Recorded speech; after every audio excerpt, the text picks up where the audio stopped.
জোরালো ইচ্ছা করা, যেমন DESIR ডিজায়ার মানে ইচ্ছা করা, এই রকমের ইত্যাদি ভার্ব যদি মূল ভার্ব হয় তাহলে পরে যে ফাও ভার্ব হবে সেখানে টু যোগ ভার্ব বসবে। যেমন ওয়ানটা মূল ভার্ব, আমি যদি মানে করতে পারি আর না পারি এখানে যদি ব্র্যাকেট মারা থাকে তাহলে আমাদের উত্তর হবে টু যোগ বিবি। প্রিয় শিক্ষার্থীবৃন্দ, অল অফ HCC ইংলিশ এর পক্ষ থেকে শুভেচ্ছা। সাথে আছি আমি দাদা সন্দীপ। সিরিজ ভিডিওতে স্বাগতম। আজকের প্রসঙ্গ নন ফাইনাইট বা ভার্ব অর্থাৎ অসমকামী ক্রিয়া বা ফাও ভার্ব। প্রথমে আমরা দেখব যে এই ফাও ভার্বের কয়টি রূপ আছে এবং কখন কী পরিস্থিতিতে সেগুলো ব্যবহৃত হয়। আমরা সাধারণত ফাও ভার্বের 5টা রূপ দেখি। প্রথমে হচ্ছে টু যোগ ভিবি। ভিবি মানে ভার্বের মূল রূপ, বেস ফর্ম, একে বলা হয় ইনফিনিটিভ। 2 নম্বর আছে ভার্বের সাথে আইএনজি, যাকে বলা হয় প্রেজেন্ট পার্টিসিপল। 3 নম্বর আছে ভার্বের V3 মানে ভার্বের তৃতীয় রূপ বা বেশিরভাগ ক্ষেত্রে ইডি বসে, পাস্ট পার্টিসিপল। এবং 4 নম্বরে হ্যাভিং যোগ V3 বা ইডি অর্থাৎ পারফেক্ট পার্টিসিপল। এবং 5 নম্বরে আছে বেয়ার ইনফিনিটিভ অর্থাৎ টু ক্রস বা ভিবি অর্থাৎ টু বসবে না, শুধু ভার্বের মূল রূপ বসবে। এখন আমাদের পরিস্থিতি হলো কখন কোন সময় এটি ব্যবহৃত হয়। প্রথমে আমরা ইনফিনিটিভে চলে যাই।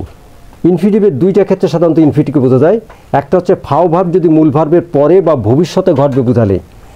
আমরা মূল ভার্বের যেমন প্রেজেন্ট, পাস্ট এবং ফিউচার টেন্স বুঝি, ফাও ভার্বের ও ভবিষ্যৎ টেন্সকে বোঝায় এবং তার একটা ছায়ের রূপ হচ্ছে আমাদের ইনফিনিটিভ। যেমন একটা বাক্য উদাহরণ দিয়ে আমরা একটা বোঝানোর চেষ্টা করি। যেমন ধরুন,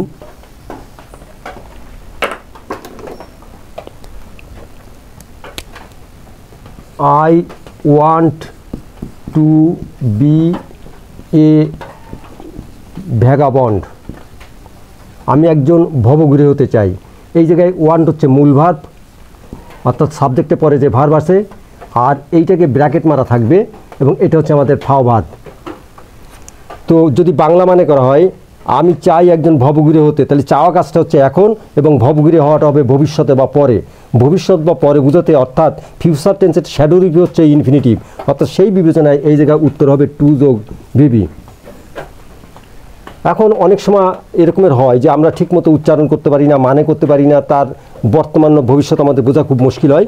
সেক্ষেত্রে কিছু সুনির্দিষ্ট ভার্বের তালিকা আমরা এখানে করার চেষ্টা করেছি। যেমন ইচ্ছা মার্কা ভার্ব যদি মূল ভার্ব হয় অর্থাৎ ওয়ান্ট, হোপ, ওয়ান্ট মানে চাওয়া, হোপ মানে আশা করা, প্রমিস মানে প্রতিজ্ঞা করা, ডিটারমাইন মানে গাঢ় প্রতিজ্ঞা করা, ইন্টেন্ট মানে জোরালো ইচ্ছা করা, যেমন DESIR ডিজায়ার মানে ইচ্ছা করা, এই রকমের ইত্যাদি ভার্ব যদি মূল ভার্ব হয় তাহলে পরে যে ফাও ভার্ব হবে সেখানে টু যোগ ভার্ব বসবে। যেমন ওয়ানটা মূল ভার্ব, আমি যদি মানে করতে পারি আর না পারি এখানে যদি ব্র্যাকেট মারা থাকে তাহলে আমাদের উত্তর হবে টু যোগ বিবি। 2 নম্বরে আছে ভার্বের আইএনজি মানে প্রেজেন্ট পার্টিসিপল। এটা তখন ঘটবে যখন মূল ভার্ব এবং ফাও ভার্ব একই সাথে ঘটবে বোঝায়। আমরা একটা উদাহরণ দিয়ে প্রসঙ্গটা ফয়সলা করার চেষ্টা করি। যেমন উই এনজয় ওয়াচ টিভি। আমরা টেলিভিশন দেখা উপভোগ করি। এই জায়গায় যখনই উপভোগ করি তখনই দেখি, দেখা এবং উপভোগ করার দুটো ক্রিয়া একই সাথে ঘটে, সেই জন্যই তখন হয় এই ফাও ভার্বের উত্তর হবে হলো আইএনজি অর্থাৎ ওয়াচিং। পাস্ট পার্টিসিপল তখন ঘটে সাধারণত 2টা ক্ষেত্রে পাস্ট পার্টিসিপল ঘটে। একটা হচ্ছে ফাও যদি মূল ভার্বের পরে ঘটে তাহলে সেক্ষেত্রে আমাদের পাস্ট পার্টিসিপল বসে। যেমন আমরা একটা উদাহরণ দিয়ে দেখানোর চেষ্টা করি।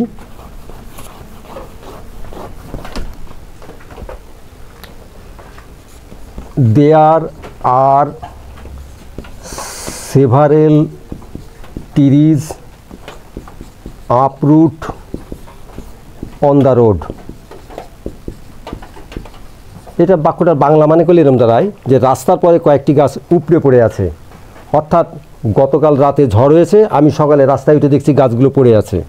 তার মানে বর্তমান ক্রিয়াটা আর প্রেজেন্ট টেন্স, কিন্তু গাছের উপড়ানোর কাজটা আগে ঘটেছিল, এই জন্য এই জায়গার উত্তর হবে আপরুটেড। এটাই হলো V3 বা ইডি পাস্ট পার্টিসিপল। আরেকটি ক্ষেত্রে পাস্ট পার্টিসিপল দেখা যায়, সেটা হচ্ছে প্যাসিভ ভয়েজের মূল ভার্বের ক্ষেত্রে প্যাসিভ ভয়েজ হয়, কিন্তু প্যাসিভ ভয়েজের মতো একটা গন্ধ পাওয়া যাবে, কিন্তু তখন আমাদের ফাও ভার্বের ক্ষেত্রে ভার্বের পাস্ট পার্টিসিপল বা ইডি ঘটতে পারে। একটা উদাহরণ দিয়ে আমরা দেখানোর চেষ্টা করি।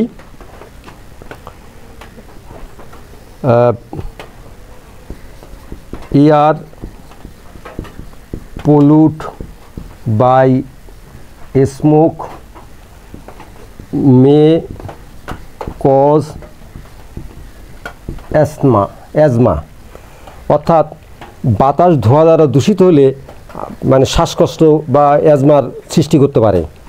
তো এক্ষেত্রে আমরা সাধারণত দেখি যে বাই থাকলে ডানি প্যাসিভ ভয়েস হয়। ছোটোবেলায় আমরা পড়েছি, যেমন উই ইট রাইস, আমরা ভাত খাই, এর প্যাসিভ হচ্ছে rice is eaten by us, অর্থাৎ ডানি একটা বাই শব্দটা থাকে। তাহলে এই ক্ষেত্রে প্যাসিভ ভয়েস হলে ইজ দিয়ে ইটেন হয়েছে, এখানে প্যাসিভ ভয়েস না, কেন মূল ভার্ব হলো যে মে কজ, কোনো কনজাংশন নেই, তাহলে এটা ফাও ভার্ব, ডানি একটা বাই আছে, এই জন্য এর সাথে উত্তর হবে হলো ইডি, পলুটেড।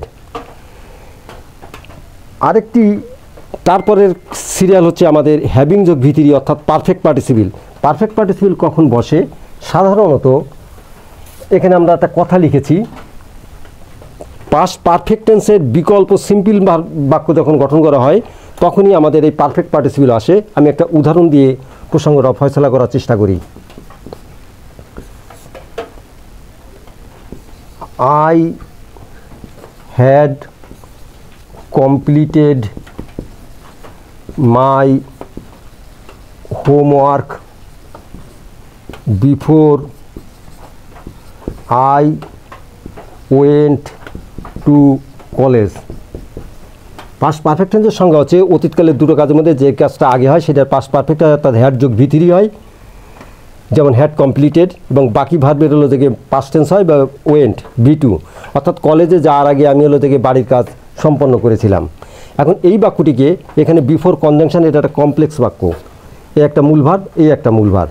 এখন যদি এই বাক্যটিকে আমরা যদি সিম্পল সেন্টেন্সে করতে চাই তাহলে গঠনটা এমন হবে, লাস্টেরটুকু আমরা আগে লিখে ফেলি, আই ওয়েন্ট টু কলেজ, এবং বাই পাশে লিখবো হচ্ছে হ্যাভিং